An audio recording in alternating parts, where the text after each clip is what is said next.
নমস্কার বন্ধুরা, welcome back to my channel Labani's cook and ব্লগে সকলকে স্বাগত জানিয়ে একটি নতুন ভিডিওর সঙ্গে। প্রতিদিনের মতো সকালটা শুরু হয় রান্নাবান্না দিয়ে। তো সকালে উঠেই ফ্রেশ হয়ে একদম কিচেনে চলে এসেছি, আর কিচেনে এসে আজকে বানাবো ব্রেকফাস্ট আর লাঞ্চ একসাথেই যেরকমটা বানাই, কিন্তু ব্রেকফাস্টের জন্য প্রিপারেশনটা আগে থেকেই করে রেখেছিলাম। আর লাঞ্চে যেটা হবে সেটা আমি সকালে ভেবে রাখি যে এটা হবে, তখন সেই জিনিসটা আমি সবজিটা কেটে নিই। আগে থেকে সবজি বা শাক অনেক দিন ধরে ফ্রিজে স্টোর করে কেটে রাখলে তার নিউট্রিশন নাকি কমে যায়, সেটা আমি কোথাও একটা শুনেছিলাম। তো যেই কারণে আমি সেই জিনিসটা করি না। যেদিন যখন যেটা সবজি আমার রান্না করব তার আগেই এটাকে কাটাকুটি করে রেডি করে নিই। কিছু কিছু জিনিসের ক্ষেত্রে আগের দিন প্রিপারেশন করে রাখলে ভালো, বিশেষত ব্রেকফাস্টটা একটু আগের দিন রাত্রে গুছিয়ে রাখলে সেটা কিন্তু সুবিধে হয়। যেমন ধরো পরের দিন সকালে রুটি বা পরোটা হবে, তার আটাটা রেডি করে রাখলাম, বা যদি আলুর পরোটা বা কোনো স্টাফিং পরোটা বানাই বাচ্চাদের টিফিনের জন্য, তাহলে তার ভেতরে যে স্টাফিংটা সেটা রেডি করে রাখলাম। তো এই ধরনের ছোট ছোট কাজগুলো গুছিয়ে রাখলে কিন্তু আমাদের সকালবেলায় কাজটা সহজ হয়। আজকে আমি ব্রেকফাস্টে বানাচ্ছি রাগির ছিলা। তো রাগি একটা মিলেট জাতীয় জিনিস, যার যে বাইন্ডিং ব্যাপারটা সেই জিনিসটা নেই, আর রাগিটা খেতেও এতটা টেস্টি হয় না, একটু খসখসে টাইপের, যার মধ্যে কোনো টেস্ট বা কিছুই নেই। তবে এতে প্রচুর পরিমাণে ক্যালসিয়াম এবং অন্যান্য নিউট্রিশনে ভর্তি।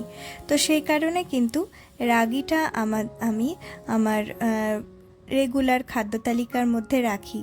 কারণ যেহেতু আমরা খুব অ্যানিম্যাল প্রোটিন কম খাই, মাছ মাংস এই ধরনের জিনিসগুলো খুবই কম খাওয়া হয়, মাংস তো খাওয়াই হয় না, মানে খাই না আমরা, আর মাছ আর ডিম কখনো সখনো খাওয়া হয়। তো সেই কারণে এই ধরনের জিনিসগুলো প্রত্যেক দিনের খাদ্য তালিকার মধ্যে রেখে থাকি।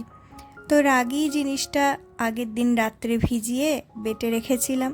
আজকে সকালে তার মধ্যে কিছু বেসন বা ময়দা, যেদিন যেটা মনে হয় সেটা দিই, আর তার মধ্যে অনেক রকম ভেজিটেবল দিয়ে একটা গোলা রুটি বা ছিলা টাইপের বানিয়েছি।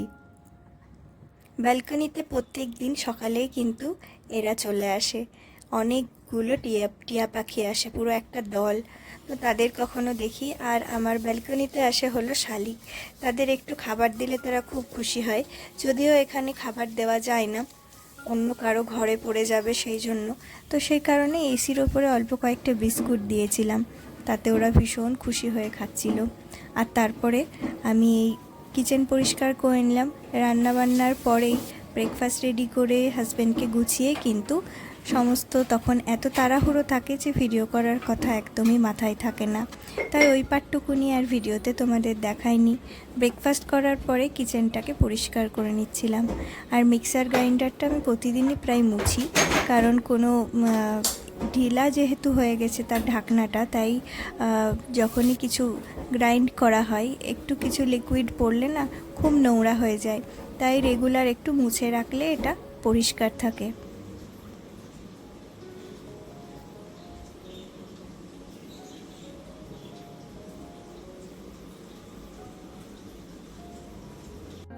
প্রতিদিনের কাজকর্ম আর খাবার দাবার বানানো এটা তো লেগেই থাকে, তার সাথে সাথে আমাদের ঘরটাকে ম্যানেজ করার জন্য কোনো না কোনো অংশ ছোট্ট ছোট্ট ভাগে আমরা ভাগ করে নিয়ে ঘরের প্রত্যেকটা কোণা আমাদেরকে খেয়াল রাখতে হয়। তো সেই কারণে প্রত্যেক দিনই রেগুলার যে কাজ আমাদের থাকে তার সেটা শেষ করে কোনো একটা পার্ট সেই জায়গাটা পরিষ্কার করা, ক্লিন করা, গোছানো, এই জিনিসটা প্রত্যেক দিনের রুটিনে রাখলে পরে আমাদের কিন্তু বেশি খাটনি করতে হয় না। দেখা যাবে যে একটা আলমারি এত পরিমাণে নোংরা হয়ে গেছে বা এত পরিমাণে অগোছালো হয়ে গেছে যে একদিন করতে বসে হয়তো অনেকটা সময় লেগে যাচ্ছে। যদি আমরা সেটাকে অল্প একটু গোছালো অগোছালো হয়ে গেল বা অল্প একটু এলোমেলো হয়ে গেছে তখনই গুছিয়ে রাখি, তাহলে কিন্তু বেশি নোংরা হয় না।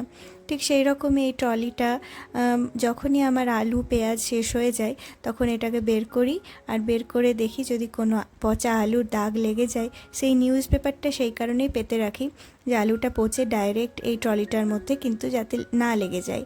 তো সেই কারণে নিউজ পেপারে লাগলে সেই নিউজ পেপারটা চেঞ্জ করে নিয়ে ইজিলি ক্লিন করা হয়ে যায়। আর যখনই এই ট্রলিটা বের করি তখন এই জায়গাটা পরিষ্কার করে নিই, আর ট্রলিটাকেও ভালো করে মুছে, তার প্রত্যেকটা সেলফ মুছে তারপর আলু পেঁয়াজ এগুলো ঢুকিয়ে রাখি। তাহলে কিন্তু একটা টাইমে গিয়ে অনেক পরিমাণে সময় দিয়ে তাকে পরিষ্কার করতে হয় না।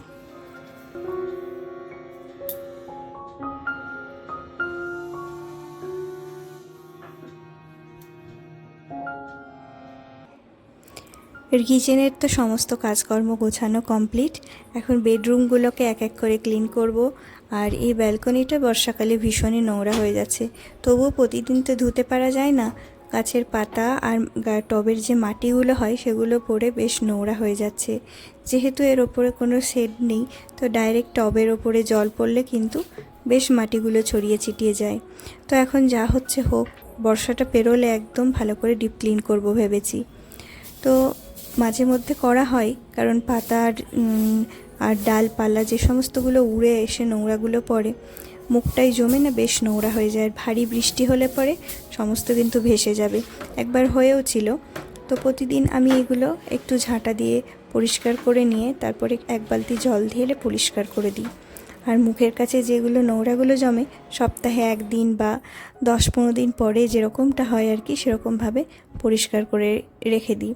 তবে ভালো করে মাঝে মধ্যে 2 মাস 3 মাস পর পর আর কি পরিষ্কার করি, যেটাকে ডিপ ক্লিন বলে। তো চলো, তারপরে তো স্নান টান ছেড়ে একেবারে চলে এসেছি রেডি হওয়ার জন্য। সেদিন ছিল পূর্ণিমা, আর পূর্ণিমার দিনে পুজো করি আমি একটু বাড়িতে। তো সেই জন্য একটু শাড়িটা পরে নিলাম। শাড়ি তো এমনিতে পরা হয় না, আলমারিতেই রাখা থাকে। তো সেই কারণে ভাবলাম পুজো যখন করব একটু ভালো করে শাড়িটারি পরে সুন্দর হয়ে রেডি হয়ে নিই। তো তাই রেডি হয়ে নিলাম। আর আজকে হয়েছিল কি, কোনো বাজার থেকে ফুল টুল কিচ্ছু আনা হয়নি। তো সেই কারণে ভাবলাম একটুখানি, আমার ব্যালকনিতে এত গাছ হয়েছে কিন্তু গাছগুলো সেরকম কোনো গ্রোথ হচ্ছে না। আমি গাছের বিষয়ে খুবই কম জানি। গাছের এত কোন গাছে কি খাবার দিতে হয় কী দিতে হয় আমি খুব কম জানি। তো জবা গাছটা একদমই বাড়ছিল না, তো ফুলগুলোও হয় না ঠিক মতো।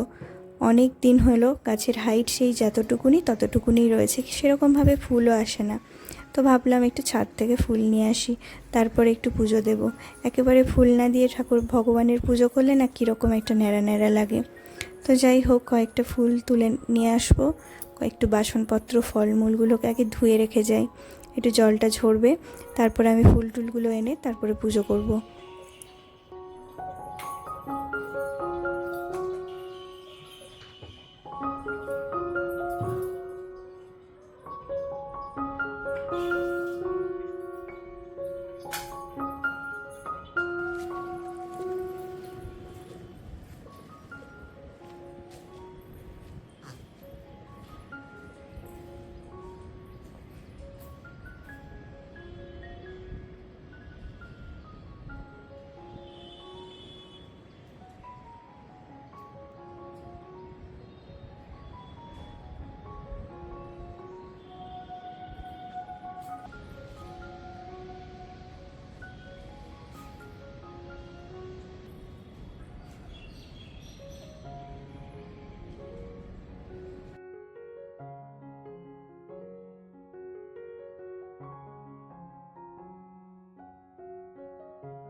যে পরের যে যেখানে আছে সবাইকে।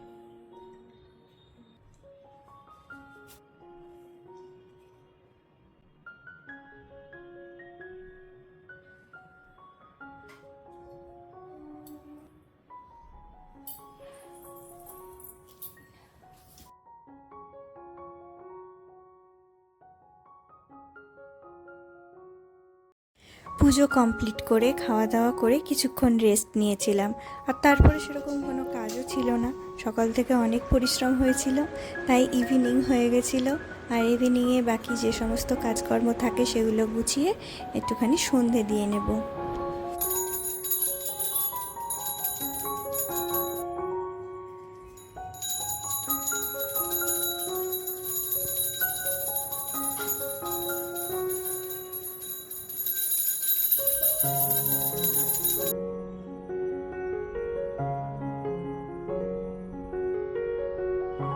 তো বন্ধুরা, আজকের ভিডিওটা এই পর্যন্তই। দেখা হচ্ছে পরবর্তী